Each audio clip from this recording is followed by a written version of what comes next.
بسم الله الرحمن الرحيم. هل أتاك حديث الغاشية؟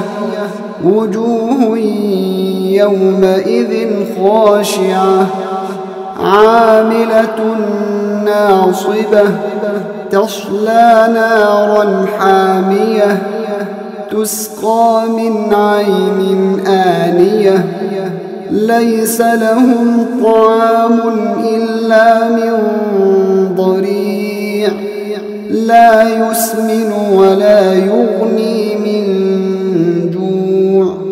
وجوه يومئذ ناعمة لسعيها راضية في جنة عالية لا تسمع فيها لاغية فيها عين جارية فيها سرر مرفوعة وأكواب موضوعة ونمارق مصفوفة وزرابي مبثوثة أفلا ينظرون إلى الإبل كيف خلقت وإلى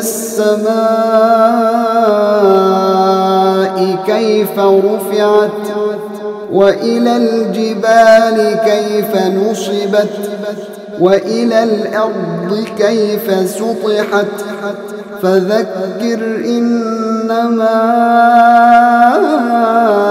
أنت مذكر لست عليهم بمسيطر إلا من تولى وكفر فيعذبه الله العذاب الأكبر إن إلينا